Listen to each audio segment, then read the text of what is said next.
Holly and in fact everyone at the Southeast Regional Group for inviting me to give this talk. It's quite a compliment really to be asked to do something like this based on PhD work.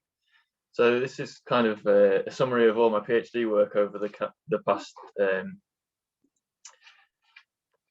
3.5 years that it took me to do my PhD. So I'll give a nice summary of that. Sorry, I'm just going to try and work out how to get it. I'll just close that. Thoroughly prepared, as you can see.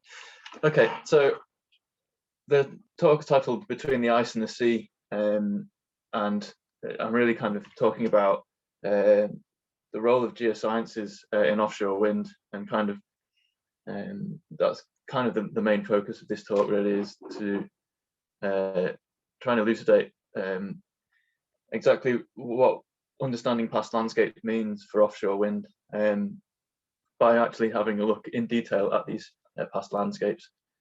So as you can see here, this is a nice picture of an offshore wind farm race bank, and you can see in the image on the right here that I've drawn a nice little cartoon which kind of highlights some of the things that the geosciences are used for in offshore wind. So first and foremost is kind of the site identification. So where is the best place to put your offshore wind farm? And we do that mainly through characterizing the subsurface through geophysical surveys and acquiring geotechnical logs. And so we need to characterize the subsurface in terms of the stratigraphy and the properties of the sediment, so we know what's going on in the subsurface. But that's not the only role of geosciences in the offshore wind industry. Once the wind turbines are in place, then we can actually monitor how the structures are doing in the subsurface, and indeed things like scour at the surface, but also how we integrate the power produced by an offshore wind farm into the whole energy system, and whether we can store energy in offshore geoassets or onshore geoassets, and how we can use these geoassets to actually supply energy when the wind's not blowing. We can actually store energy in the subsurface and then bring it back out later when we need it. But even at the final stage of an offshore wind farm's life, geosciences are still really important in terms of either understanding the subsurface to install new foundations for bigger turbines, or how to safely go about decommissioning and removing wind turbine installations. So site surveying and site subsurface characterization is one of the first stages in a lifespan of an offshore wind farm. And we use geophysical surveys to look beneath the seabed and see what's going on. So a quick introduction for those of you who may not be familiar with a geophysical survey. Basically, we use sound waves. So a large sound travels through, we make the sound under the surface of the sea, and then that sound travels down into the subsurface. And when you get an interface between different types of sediment, so for example a sand and a mud, then they have different properties, and therefore the sound waves travel at different speeds through them, and the sound waves can hit that interface and reflect back off, and then we have a receiver that picks up the reflection of all these interfaces. So the difference between the sediment types gives you the sort of the reflectivity, so how the sound wave bounces off the interface between the two sediment types. And then that reflectivity is convolved with the wiggle, and the wiggle is essentially the sound wave that you produce from the source, and that gives you a trace, and then you stack all these traces together and you get a seismic section, so you get a profile of the subsurface. And this is what one of these seismic reflection profiles look like. So this is a site. This is a line from Dogger Bank, and you can see that there are all these lines. Some of them are as flat as a pancake, and some of them are quite folded and bent, and there's quite a lot of chaotic facies, we would refer to that as, within this seismic section. So this brightest reflector at the top here, reflection, sorry, is the seabed. So that's where the sound wave has traveled through the water column and hit the seabed, and that's the strongest difference in acoustic properties. So you see the largest reflection. Then underneath that, you can see some inclined reflections, and then some parallel reflections underneath. So these inclined reflections are responding to sediment interfaces that are inclined, whereas the parallel reflections are responding to sediment interfaces which are flat. And then you have this thing called the seabed multiple, which can be rather annoying in shallow seismic data sets, because it cuts across the entire data set and it can obscure actual data. The zone of interest we're kind of interested in for offshore wind farms is around about 50 meters below the seabed. So on Dogger Bank, for example, these Haliade X wind turbines, which are going to be 13 megawatts and 250 odd meters tall, need foundations which are 40 meters deep and 10 meters wide. So we've got this 50-meter seabed, sub-seabed zone of interest. But actually, we still really need to understand the deeper section, because that provides the geological context for the upper section as well. So you build up a geological evolution by starting at the beginning and then build up the understanding of the processes in stratigraphy from that point. But that's not the only reason why we are interested in past landscapes. We actually can look at past landscapes that have undergone rapid climate change in the past and help project what might happen to some of our landscapes in the future. So on the right here, you can see some coastal zones of the UK and of the Netherlands. And you can see there's some coastal barriers here. You can see that's the North Norfolk coast at the top there, and then Chesil Beach down in Dorset in the middle, and then the coast of the Netherlands at the bottom there. So the IPCC AR5, the big report that a lot of scientists base projections of future sea level rise and climate change in general on, projected that there will be a rise of sea level of around about 0.62 plus or minus by around about 2100, and that corresponds to a rate of either somewhere between 3 millimeters a year and 11 millimeters a year of sea level rise. And actually, if we have a look at the sea level curves for Dogger Bank that are recreated from various data sources and models, we can actually see that during the early Holocene, and we actually see a similar sort of level of rapid sea level rise. So that kind of gives us an understanding of what might happen to coastal areas when we're seeing rapid sea level rise. And more on that story later. But Doggerland is also really of interest at the moment. It's getting quite a lot of press coverage because it's a place where people used to live, and we don't really know much about these people, how they got there, how they moved around, how they lived, and how they left and when they left. So you can see here, actually, well, this might be some evidence. I don't think they had cameras back in the Mesolithic, but this might have been what it looked like. So this hut here, which looks like nicely like a stack of pancakes, and these people happily living out in some beautiful countryside. And that might be what Doggerland might have been like around about 10,000 years ago. And we know that there were lots of animals living on Doggerland because we keep dredging up skeletons. So on the left here is a mammoth leg bone, and on the right is a mammoth skull that was dredged up from Dogger Bank itself. So this is a really fascinating landscape now submerged beneath the sea, and really engages with people who like to use their imagination and think about this mysterious landscape that once joined Britain to Europe, as it always should be joined to Europe.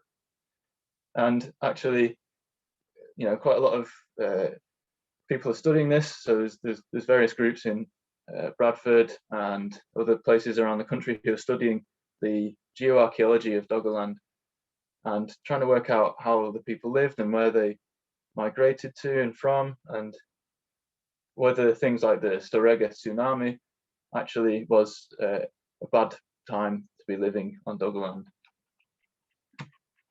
And Dogger Bank itself is quite famous. The name is synonymous with the Dogger Bank earthquake, which was a magnitude 6.1 earthquake that took place in 1931. It's actually a bit of a misnomer because it was actually the epicenter was actually located under the Silver Pit, which is kind of southwest of Dogger Bank. But we'll brush over that and we'll claim it as Dogger Bank's earthquake. And the name Dogger actually, so I always thought the name Dogger came from the Docker, which is a fishing vessel that you can see here on the right. But actually, so it's because that these dockers were used on Dogger Bank to trawl for fish at the bottom that the name Dogger Bank came about. So Dogger Bank was actually the margin of a large ice sheet. So during the last glacial maximum, around about 27 to maybe 23,000 years ago, there was a massive ice sheet that sat on top of Dogger Bank, and in fact took up quite a lot of the North Sea. So you can see here, this is the outline of the ice sheet. So here is Dogger Bank, and here's the forewind site. So the forewind site was the former name of what is now going to be called Dogger Bank Dogger Bank A, Dogger Bank B, Dogger Bank C, and the Sophia wind farms, which collectively total around about 5 or 6 gigawatts of offshore wind turbine power in total. So these are huge projects. 5 gigawatts of power is roughly a sixth of what is currently being used in the UK every day. So that's, this is a huge amount of potential power to be built in this area. And it's kind of the perfect site because it's far away from the shore, so that no one complains about how they can see wind turbines. And actually, it's also more positive for bird life then, because you're away from kind of key migration routes. But also, Dogger Bank is shallow compared to the sea around it. So it's around about 15 to 20 meters below sea level, whereas the rest of the seabed around there is kind of more on the order of 50 to 80 meters deep. So around about 2010 and 2012, lots of site surveys were done for the forewind site. And this was split into Tranche A and Tranche B. And Tranche B is the area that I studied in my PhD. So this data set comprises 2D seismic reflection profiles, which are very high resolution and allow us to study the subsurface in great detail. And there were also cone penetration tests and boreholes and sediment samples so that we could ground truth what the actual sediment composition is beneath the seabed. So originally Dogger Bank was thought to be a bit of a boring area, just a sandbank, a layer cake or pancake stack stratigraphy of just flat beds with nothing much going on. And that's because we didn't really have the data. So this image on the left here comes from a 1D seismic survey. So basically you just make a noise and listen for the response. And that actually reveals for the first time that, oh, maybe there's something a bit more interesting going on here, because you can see that there are all of these different figures here given in feet per second. So different velocities mean that there's different sediment compositions beneath the seabed at Dogger Bank. And it was in 1847, a very long time ago, that Dogger Bank was first thought to have been deposited by ice sheets, but this wasn't really known until much later on, until we had far better data in greater quantities. So just for a bit of context for the size of this data set, so this black outline here, the solid black outline, is Dogger Bank Tranche B. That was my study area for my PhD. And you can see here that if you transpose that onto the UK, you can see that actually this is the seismic, a set of seismic lines, so one every 100 meters all the way from Hull to Leeds. So that's a huge amount of data, and this is a huge area. So a bit of the stratigraphic context of Dogger Bank. So this is a Sparker seismic reflection profile that was acquired by the British Geological Survey long before the forewind sites data was acquired. So this is a slightly higher resolution, but it gives you a nice overview of the stratigraphy. We can see here this grey area at the bottom is pre-last glacial maximum. So these are interglacial marine deposits. And then on top of that, you start to see some very complex things going on, some really complicated stratigraphy. And that complicated stratigraphy is kind of what we need to understand now to be able to build wind farms at Dogger Bank. So you can see in the purples, there's the Dogger Bank formation, which are mainly glacial stratigraphy, so either sub or proglacial stratigraphy or glacial outwash. Then on top of this, you've got this green, which is Botany Cut formation. And in Tranche B, this actually is a lake fill. So you have these sediments that filled up a lake slowly, and this is quite a large area. And then on top of that, you've got some channel fills that incise down into this lake fill. And then on top of that, some Holocene shallow marine sand. So here's that stratigraphy again, just in form of a stratigraphic column with the various surfaces that you can see between them. So there's this base glacial surface and this top Dogger Bank formation that marks the transition from glacial and proglacial outwash to this proglacial lake that you had, and then this base post-glacial surface, which I'll refer to from now on as Horizon Z, is kind of the top of these glacial lake fill, and that forms the land surface that was exposed for a period of around about 15,000 years between 23,000 years ago and 8,000 years ago. And then on top of that, you've got a channel fill, and then marine transgression occurred. So this landscape was flooded by the rising sea levels post-glacially, and you have deposition of shallow marine sands. So around about the time that I started my PhD, some papers were released by Carol Cotterill and Emery Phillips, and amongst others at the British Geological Survey. And these identified the first detailed geological investigation of Dogger Bank. And you can see here that this seismic section is showing some of the glaciotectonics, and it shows some of the really complicated deformation that has occurred within these units due to the ice sheet. So if you imagine you've got a stack of pancakes and you put your hand on top and push, then some of these pancakes will fold, some of them will tear, and that's essentially what happened. If you imagine your hand to be the ice sheet and the pancakes to be reworked marine sediments from the last interglacial.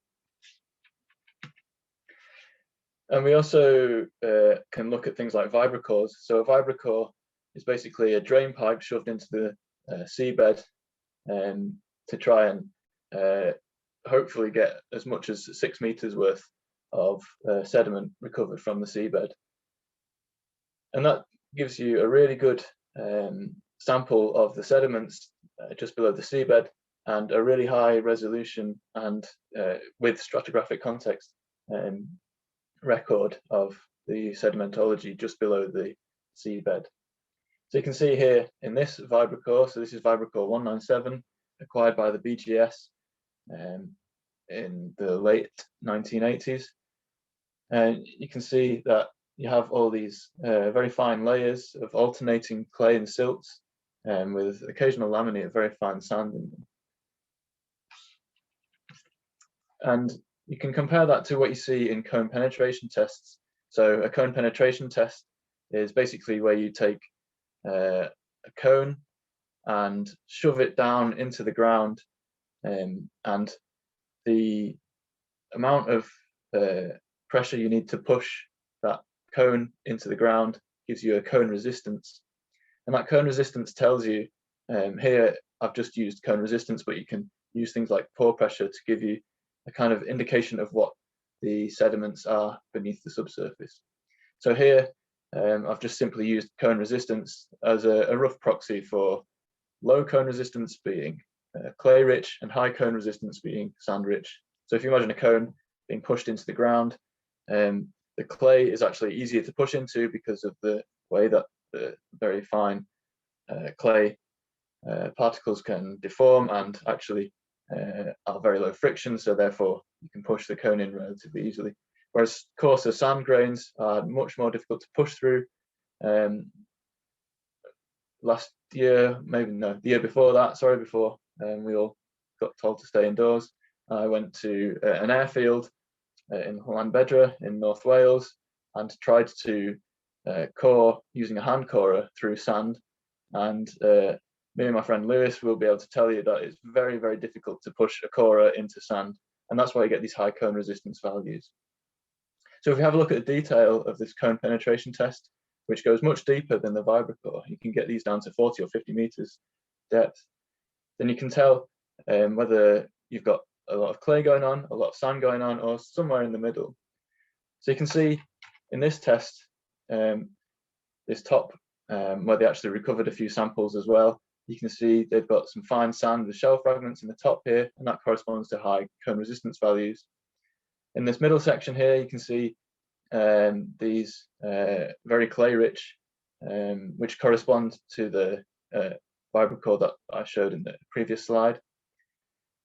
And then this spike here around about 25 meters depth, where you get very fine sand, but it's got gravel in it. And this is at the bottom of sediments, which I have identified to be lake fill sediments. And then below that, you get very stiff clays with shell fragments and gravel in, with fissures in towards the base. So what you're seeing here, and this corresponds to what you see in the seismic reflection profile on the right here. So you see this top section where you see this shallow marine sand, this fine sand with shell fragments. And then you have the surface, and then you pass into these clay with laminae in. And these I've interpreted to be lake silts and clays, which are varves. So a varve essentially is an annual record of the seasonal variation, which is recorded in the very fine detail of these laminae. But this spike at the bottom of the lake, which has gravel in it, I've interpreted this to be ice rafted debris. So this lake essentially had icebergs in it, which were carrying gravel from the ice sheet and floating across the top of the lake and then melting out. So the ice let this rafted debris out, and it rained down through the lake and settled on the bottom of the lake. So we know at some point that this lake was in contact with the ice margin. But then below that, you have this subglacial layer where you get this very stiff clay. So it's been over consolidated by the pressure of the ice sheet on top of it. And the shell fragments come from the origins of this subglacial layer being reworked marine deposits from the last interglacial. And the fissures towards the base of this are actually brittle deformations. So where essentially you get these small faults within the clay units. So here's another detailed look at some of the seismic stratigraphy. So you can see here in the light green, you've got this these very rhythmic parallel reflections, and these are the varved lake units that I showed in the previous slide. But then you've also got these other lake units. So you've got this acoustically transparent, so that means there's not many reflections within it, seismic facies, and that corresponds to a slightly deeper unit within the lake, and this is actually where the lake was in contact with the ice margin, and sediment was coming out of the ice sheet through meltwater and then being deposited in this fan within the lake. And here is the map of the lake bed, and you can actually see, if you look in detail at the map, you can actually see some iceberg scours. So this is where an iceberg has carved off from the ice sheet and floated away into the lake and hit the bed of the lake and scoured its way through and then carried on. So that means we know that the lake was in contact with the ice sheet margin. But why was there a lake there in the first place? So if we have a look at this interface between the dark and the light purple, then we can actually see that there's this large, very large, on the order of 5 to 10 kilometers wide thrust block moraine, which is around about 40 or 50 meters high. And essentially this large thrust block moraine, which was pushed by the ice sheet again and again, just repeatedly stacking these thrusts on top of each other as the ice sheet oscillated gently backwards and forwards at its maximum extent, creating this large thrust block moraine, which actually dammed the lake, and therefore the lake began to fill with water, and because it was in proximity to the ice sheet margin, there was a lot of sediment available, and that then began to fill up the lake with sediment. But prior to that lake existing, we can have a look at some of the detail of the surface where the ice sheet would have rested. And actually, if we have a look in the detail, you can see that there is all this subtle glacial geomorphology within it. So you get things like subglacial bed forms. So as the ice is flowing quickly with a lot of meltwater underneath it, then you get this sculpting and deposition of these long, elongated, in direction of the ice flow bed forms. And you also get things like eskers. So at the base of the ice sheet, you had this channel which, under very high pressure, eroded up into the ice sheet, and that left a cavity underneath the ice sheet, which gradually filled with sediment as the meltwater ran through it. And then as the ice sheet disappears, it leaves this positive topography above the surface around it, and that's called an esker. So you get these subglacial bed forms and eskers, and this very complicated network of meltwater channels preserved. And this assemblage of bed forms and meltwater channels points to the fact that there was an ice stream here. So an ice stream is an area of the ice sheet which is flowing much quicker than anywhere else.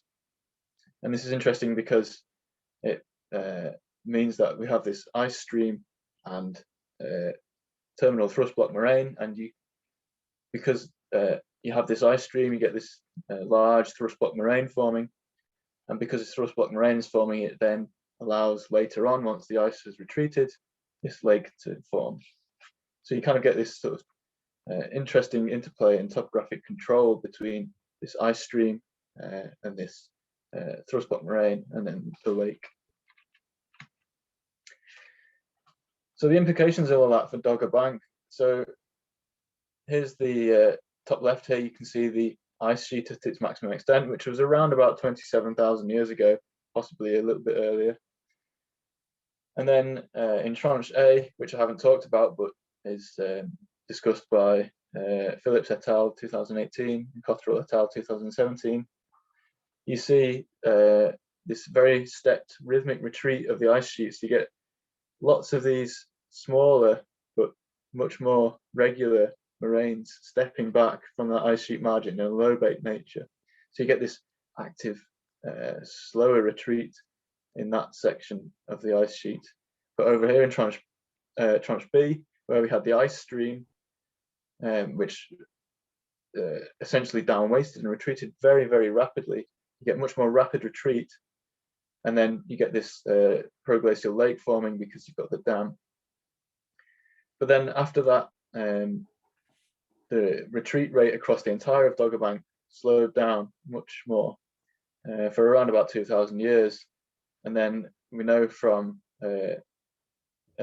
OSL date, so this is optically stimulated luminescence, which means that the essentially the quartz grains within the sediments last saw sunlight on this date around about 23,000 years ago. And that date was acquired by the British Chrono project, which was based out of Sheffield, but had collaborators all over the country, and was published in a paper by Dave Roberts from Durham. And this tells us that the ice must have been north of Dogger Bank around about 23,000 years ago. So you can kind of use the constraints that the dates provide to say that the ice sheet retreated rapidly off Dogger Bank, but then it kind of sat there north of Dogger Bank for possibly 3,000 or 4,000 years. So that left Dogger Bank exposed to the air, so that the sea level hadn't risen by that point enough to inundate Dogger Bank, but left this Dogger Bank as this surface of land, which I've called here Horizon Z. And you can see here that if you trace Horizon Z along through the seismic section, you can see all these channels incised into them. And if you map all these channels out, you get this map. And you can see, for example, this main sort of feature that sticks out right in the middle is this north to south trending channel. And you can see in it, it's quite wide, you know, it's up to 1 kilometre wide in places. And it's got deeper bits and shallower bits within it. And it's got a few bends in it, but on the whole, it's actually quite straight. So some fluvial geomorphology now. I analysed the width and the sinuosity of the channels and was able to split them up into 3 main categories. So you've got these main channels, these wide channels, which are actually relatively straight. And then you have all these tributaries attached to the sides of these main channels, and these are much more sinuous generally. And then you also have these isolated channels, which I couldn't, within the study area, link to other channels.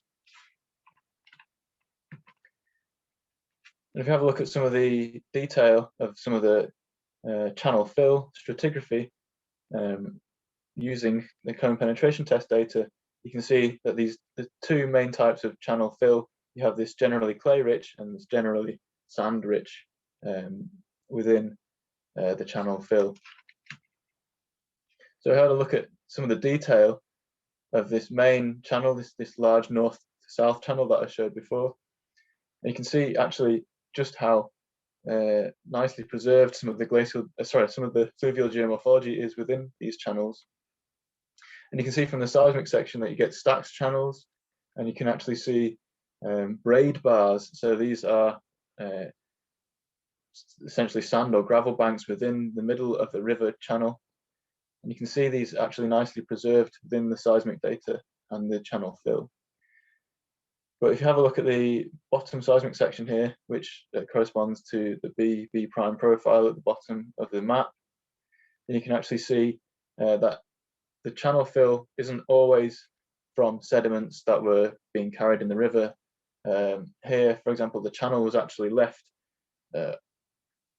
partially filled and partially open, and then filled in subsequently by shallow marine sand after the landscape was flooded by the rising sea level. we'll have a look at a slightly different channel. So again, this is a wide channel, but this channel is much more sinuous and actually much more simple in its cross-sectional view, so either U-shaped or V-shaped. So this implies that actually, well, maybe this channel formed slightly differently because it's much different to the other main large channels that we see. So we plot up all the morphometrics, which is basically just a posh word for size and shape and sinuosity. And you can see the tributaries and the isolated channels that I highlighted on the earlier map are actually, and in fact, main channel 3 actually give quite similar results in terms of sinuosity and channel width. But main channels 1 and 2 are actually quite different in terms of sinuosity. They're much straighter and much wider than the other channels. So I think there's two different things going on here. There's two different formation mechanisms of these river channels, and you can separate those two here. The other defining thing between the green and the orange, between the tributaries and the main channels, is that the tributaries, isolated channels, and main channel 3 are all single channels, simple channels, whereas main channels 1 and 2 are both braided, these complex stacked channels and braid bars within them. So given their morphological similarity to proglacial river channels that you see in the present day in places like Iceland or running across the plains of New Zealand, you actually get these braided proglacial river channels. So the large outflow from the glaciers is actually forming these wide, large, straight rivers. Whereas the smaller channels are attributive drainage networks. So essentially, these are the water that's forming these channels is actually coming from the land and draining from the land surface around and forming this drainage network, much smaller in width and much more sinuous. And we can then link that to some paleoclimate modeling. So I spoke to some paleoclimate modelers, Ruja Ivanovic at University of Leeds, and she very kindly collaborated with me on this work, and we had a look at the effective precipitation changes and the mean temperature changes from various models.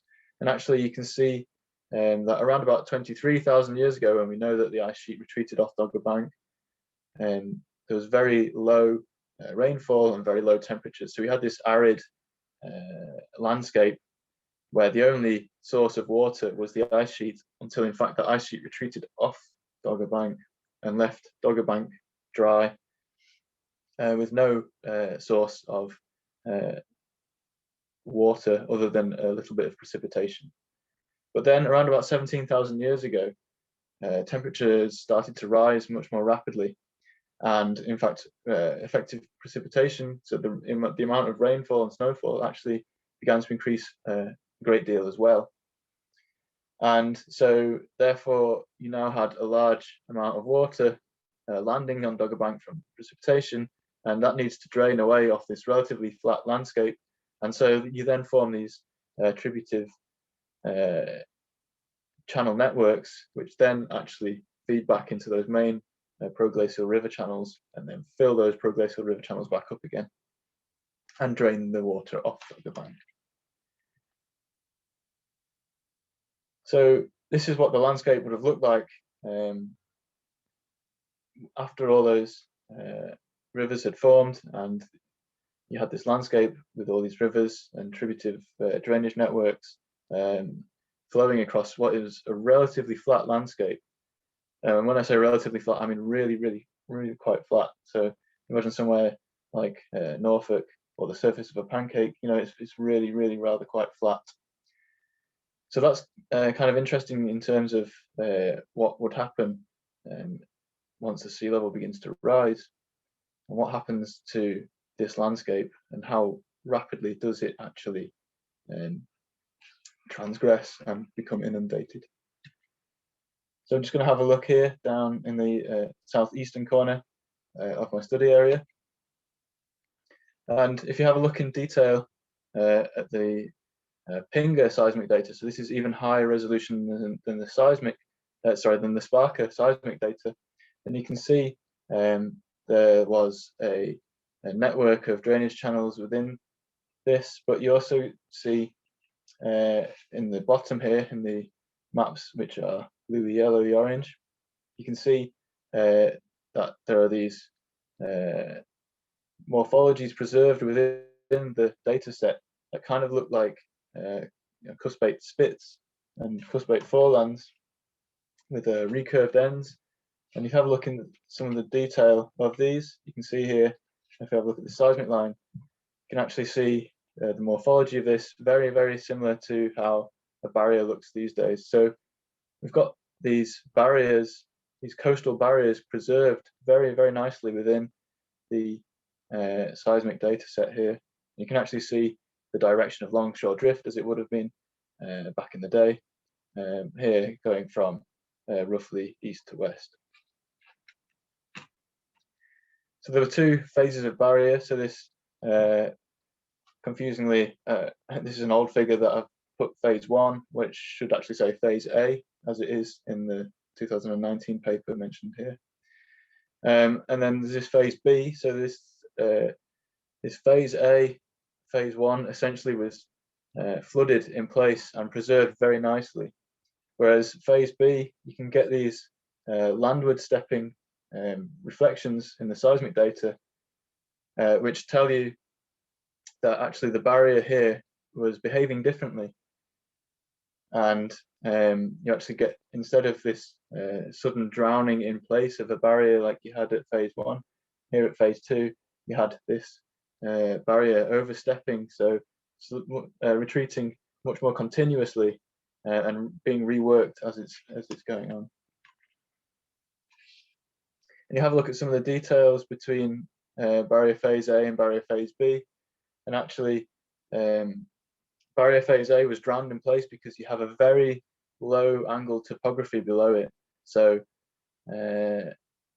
as the sea level rose relatively rapidly, around about 10 millimeters per year over a flat landscape, then that just isolates that barrier and just drowns it in place. Whereas once you reach barrier phase B, the angle of the topography underneath it was much steeper, which means that the rate of barrier retreat could keep up with the rate of sea level rise, and so therefore you get this constant barrier overstepping backwards. And we compare the barrier elevations to the sea level records from the time. So there's one sea level index point, which is a point of data where we can tell that the sea level was at 9,120 years ago, that the sea level was around about 31.7 meters below current sea level. And the green, orange and blue lines on here are the results of glacial isostatic adjustment models. So these models tell you the sea level at that time, the relative sea level at that time, as it would have been relative to the land surface at that time. And you can actually see that one of these models in particular, the model by Joseph Kutschab, published in 2012, actually gives a very close match to this sea level index point.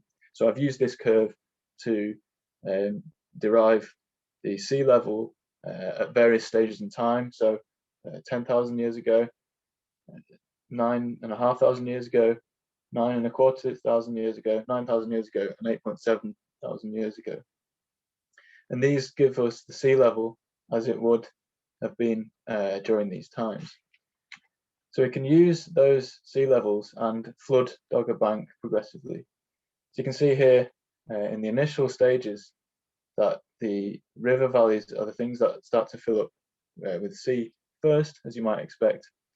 But then you get to a certain point and you start producing these little islands in between the river valleys. And then eventually, around about 8,700 years ago, the land surface was rapidly inundated. So this is giving you changes in the area of land over hundreds of years scale. So you can imagine during that time, if you were living here on Dogger Bank, the sea level would have been encroaching very rapidly, and actually by around about 8,700 years ago, you would have had to have gone. Now that's an important date because there's a lot of media attention around the role of the Strega tsunami destroying Dogger Bank and inundating it forever. Well, actually, my work has shown that actually, well, the majority of Dogger Bank was already underwater around about 500 years before the Strega tsunami hit it. And this also agrees with a lot of work coming out of Bradford University. So whilst the media love a dramatic story of loads of people being drowned by a big tsunami, in reality, the only thing that would have been drowned by the tsunami was an already drowned landscape. So what happened to these barriers once that inundation had started to take place? Well, we know barrier phase A, as I've already mentioned, drowned in place because of the low angle of the topography underneath it. But barrier phase B was continuously overstepping because of the higher angle beneath it. But once you get to a certain stage here, so this red star on the sea level curve here, around about 9,000 years ago, you had barrier phase A was already drowned. Barrier phase B was in this phase of overstepping in a landward direction. By 8.7 thousand years ago, so this time when the land surface became completely inundated by the sea, you would still have had barrier phase B now being still just about above sea level, but it's not really a coastal barrier anymore because it's not really connected to the coast because there's no coast for it to be connected to. So what is it? Well, I've termed it as a stranded or isolated barrier. There's not very many instances of these being preserved or recorded at all elsewhere in the world. So this is really quite an interesting and enigmatic geomorphological feature. But eventually, as you got this rapid sea level jump around about 8,400 years ago, when the sea level rose as much as 20 meters, no, not 20 meters, 2 meters within a 100-year period. So that's a meter within a human life span, which must have been quite shocking to those people living around the coast at that time. And actually, this sea level jump would have been very rapid and just overtaken the ability for this barrier to keep overstepping backwards. And that's known as breakdown. And so this barrier broke down and then just became an offshore sandbar, so below the sea surface. Now, it's a lot of the offshore sandbars that I mentioned in the literature form above this ravement surface that I've indicated here in the figure. Now, a ravement surface is where the action of the tide or the waves erodes sediment and leaves a smooth surface at the seabed. But actually, this offshore sandbar here is formed below the ravement surface because it used to be a barrier. So you get quite a different offshore sandbar here to those that have been discussed elsewhere in the world and elsewhere in geological time. Then the final phases of Dogger Bank, Dogger Bank was flooded under the sea surface, but then you see in this this horizon Z, this former land surface, you actually see these erosional features which erode down into that former land surface.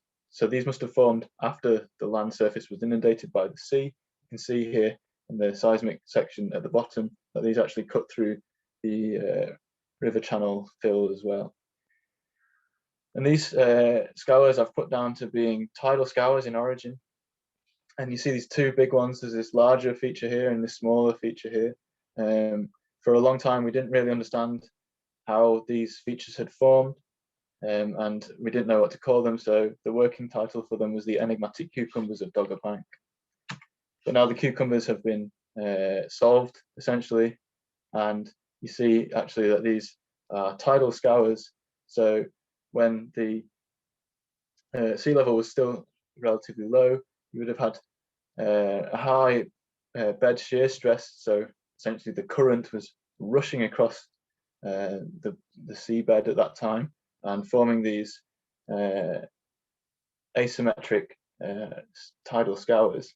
So once this scour begins to form, then you start to create a flow separation zone within the flow of the current, and then the scour increases in size. But then essentially, once the sea level has risen to a certain point and that bed shear stress is reduced, then you turn from it being an erosive feature into a depositional feature, and the shallow marine sand then starts settling out and filling in that erosional feature and essentially healing the seabed.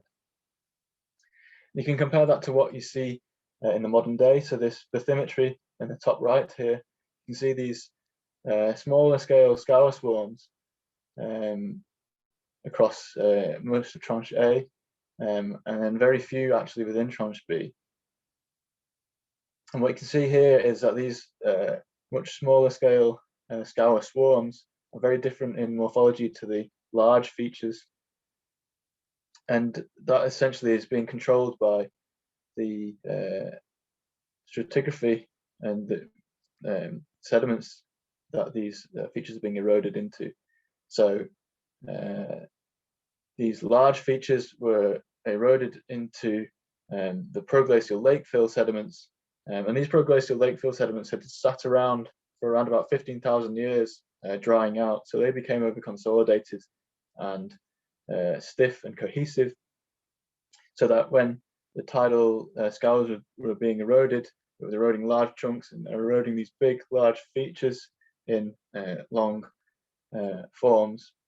Whereas actually in other areas of Dogger Bank, so in Tranche A over here, where you see the smaller scale scour swarms, you have a different sedimentology and a different stratigraphy. You've got much more sand-rich glacial deposits out there, and so these form these much smaller scale scour swarms.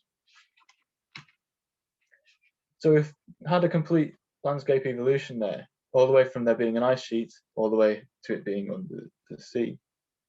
So around about 27,000 years ago, during the last glacial maximum, you had this ice stream which formed this terminal moraine, and then this ice stream down-wasted, left dead ice and hummocky moraine underneath, and you had a slightly different retreat rate of the ice sheet across in the west there in Tranche A.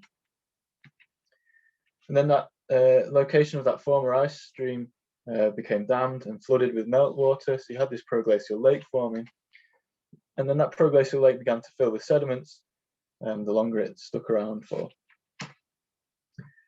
Then as that proglacial lake filled and the proglacial river was eroded into it, then that river essentially switched off as the ice sheet retreated north off Dogger Bank.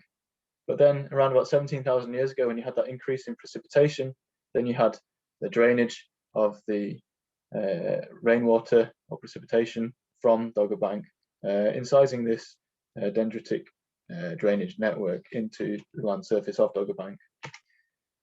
Then came the marine transgression as the post-glacial sea levels rose, and first of all you inundated the river channels and the area which is essentially the southern flank of that large terminal moraine, and then you get this barrier coastline forming, and then marine inundation within the river valleys. Then after that rapid phase of barrier isolation and stranding and the very rapid flooding of the land surface, then you have in the mid-Holocene, you have sea level rising and these tidal scours forming when the sea is still relatively shallow. And then you get to the present day, where these tidal scours have been healed and filled in, and you get these small-scale scour swarms within the shallow marine sand today. So that's a complete landscape evolution from around about 27,000 years ago, but let's call it 30,000 years ago, because that's when the ice sheet may well have first arrived at Doggerland, all the way through at every stage of this deglaciation and subaerial exposure of this landscape, and then its marine transgression and flooding all the way through to the present day. Well, that's all well and good. So we've really well constrained the geology here, and we really know what's going on. But why is that important? Well, actually, really understanding the geology well helps us to understand what we need to do to build safely and effectively and cost effectively design the foundations for the wind turbines, specifically for each position that the wind turbine is being placed. So if we understand the geology really well, then we can design these foundations properly. But we can also identify potential hazards within the area, such as shallow gas. So you really don't want to be forcing anything down into shallow gas, because you get all sorts of problems with sediment, with the sedimentology collapsing around, and potentially I've also heard stories of cone penetration tests being pushed down into pockets of shallow gas, and the cone actually just being fired straight back out of the seabed and back onto the ship deck, which is not particularly safe. But we also need to understand the subsurface to avoid punch through. So when you are sighting your big crane on the seabed, you want to avoid pockets of soft sediment that the legs of this jack-up crane could push down into and then sink, topple the crane over onto one side.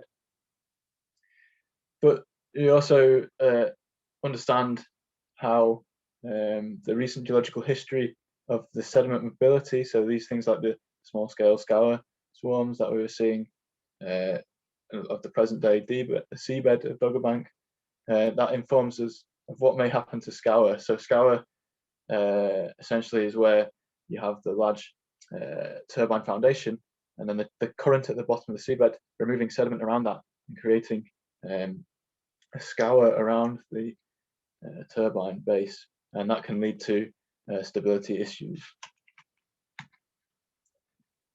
So in conclusion, then we have this large, high resolution data set that actually gives us really unprecedented insights. I haven't come across any examples anywhere else in the world where you have such a high resolution and long, complete record of the geological evolution of an area. And this geological story helps us plan the next stage of Doggerbank, which will be these large wind turbines being placed on it. But we can also understand how past rapid climate change has affected landscapes there, and it will help us inform us of what may happen to landscapes in the future. So what's the next step for me? So after I finished my PhD and did a few postdocs, and then eventually I was offered a job with Gavin and Doherty Geosolutions. Gavin and Doherty Geosolutions, founded in 2011. We've got locations throughout the UK and Ireland. It's a company based out of Dublin. And we really are a keen company for research and understanding how we can really push together geology and geotechnics and geomechanics and geophysics to help streamline offshore renewables projects. And we've got various service sectors. So I work in the offshore and marine sector, and in particular, I work in the ground modelling sector. So that's me. If you've got any questions, feel free to fire away. Fab, thanks, Andy. I really enjoyed that, actually. For somebody that doesn't get to do much offshore kind of geology, this was really interesting, and it was a nice kind of summary as well on kind of like glacial processes and geomorphology as well. So thank you for that. If anybody has any questions, please feel free to unmute yourself or type in the chat box and I'll read them out.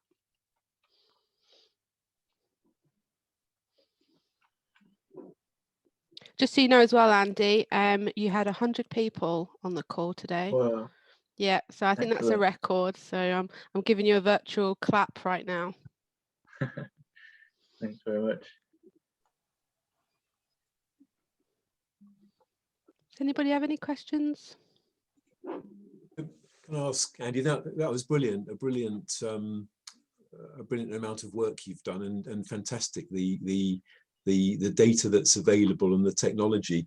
Just one thing on the geological side, do you, I guess the ice sheets are relatively thin in this area, but do you get areas where you get problems of later deformation from isostatic rebounding or anything like that, where these young sediments would then get deformed?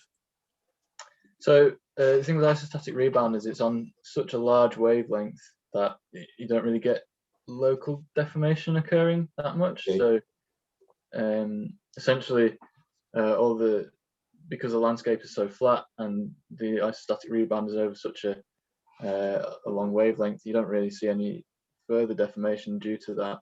There is some evidence of deformation due to periglacial activity, so things like freeze thaw, but I didn't really have the data set to get into that properly and actually work out what sort of periglacial activity there was around during this time. Got a couple of questions on the chat pane. So from Andrew Bellamy, many thanks, very good. Why is Dogger Bank so much shallower than the surrounding seabed on all sides? Well, yeah, it's a good question. Essentially, it's because, well, kind of two reasons really. So firstly, it was higher, even before the last glacial maximum, it was higher than the surrounding landscape because you essentially had these marine sediments being deposited and prograding out from sort of mainland Europe and sort of northwest and filling in the sort of the North Sea basin, and that kind of left this initial slope, and then because we were right at the edge of the maximum extent of the ice sheet, then you had essentially the ice sheet didn't really have enough power to get that far over Dogger Bank, and then that left the glacial deposits and the moraines and things like that on top of Dogger Bank, so that left it even more of a topographic high compared to the surrounding sea.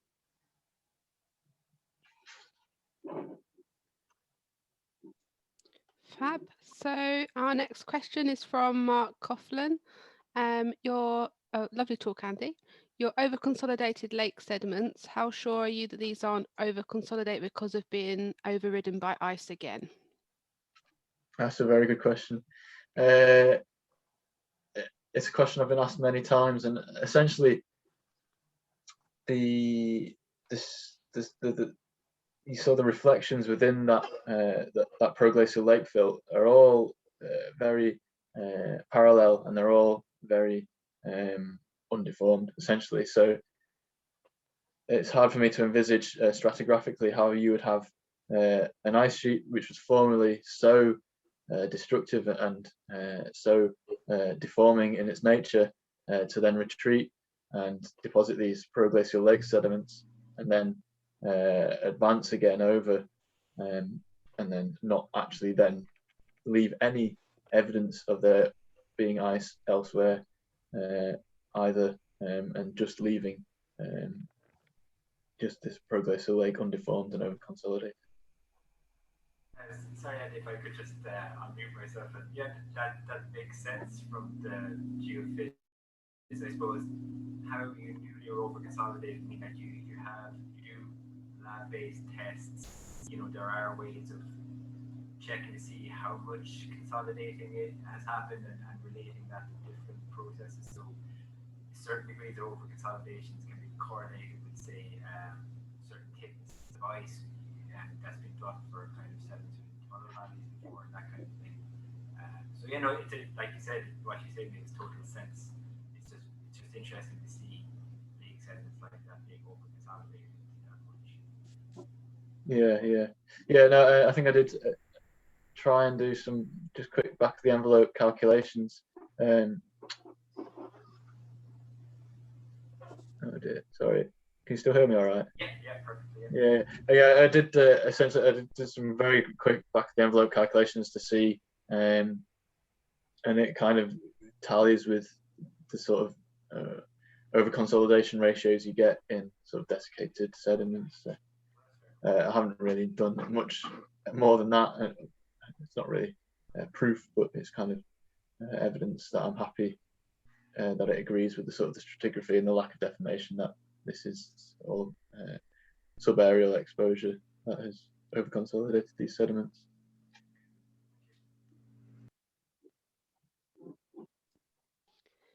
One more question from Jordan Johal. Hi Andy, great talk. Thanks for that. I wondered whether you did any analysis of the geomorphological features mentioned to determine the direction of ice sheet advancement and retreat. Were there different strategies of advancement and retreat with ice moving in different orientations? Is there evidence in the geological record for that?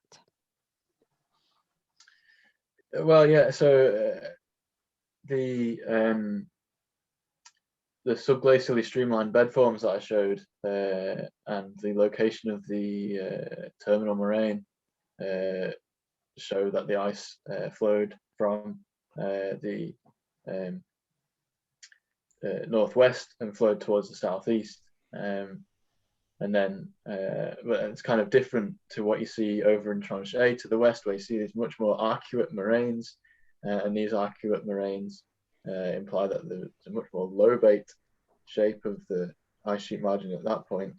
And actually, you know, as the ice sheet was oscillating in Tranche A, then you see it first went kind of one way and then went slightly different. You know, instead of going instead of going southwest, it kind of went more south, and then as it's oscillating backwards and forwards, it's kind of moving in slightly different orientations every time. But in Tranche A, in Tranche B, in my study area, you only see that single sort of phase of ice sheet flowing from northwest to southeast, forming that terminal moraine, and then essentially down wasting, so essentially just disappearing straight down and leaving blocks of ice around the landscape, and then retreating very, very rapidly, so that you don't really see this same oscillatory nature that you see across in the west. Great, thanks. No worries. From Andrew Bellamy, how was paleo precipitation and temperature determined? Great talk, thanks. So these were determined from paleoclimate models, of which I'm not a great expert. I know enough to tell you that these models were run using various ice sheet models to tell us what the ice sheet location was at the time and how that affected the climate, how that affected precipitation levels. All that is detailed in much greater detail in my 2020 paper, which is published in Earth Surface, what's it called? The EGU journal, Earth Surface Dynamics. That's the one.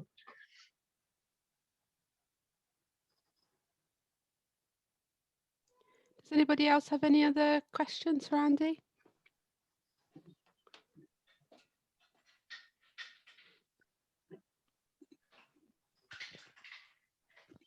I don't think so. So let's give Andy a virtual round of applause for that presentation. And I thank you from SERG and everybody listening. It was a great talk, as you can see from the turnout as well. Thanks very much. Thanks everyone. So our next presentation will be given on the 9th of March at 6 p.m. and that would be a Teams meeting. And it's called Bags of Rocks and Sleeper Graveyards Stabilising the Cumbria Coast. And that's being presented by Chris Milne from Murphy's. And will be a talk on rail engineering, geology and geotechnics. So thank you all for listening. If you have any other questions for Andy, feel free to forward them on to myself, and I can forward them on to Andy. Have a great evening. Thank you. Thank you. Thanks, everyone. Bye. Thanks, everyone. Thanks, Andy. That was great. Thank you. Thank you.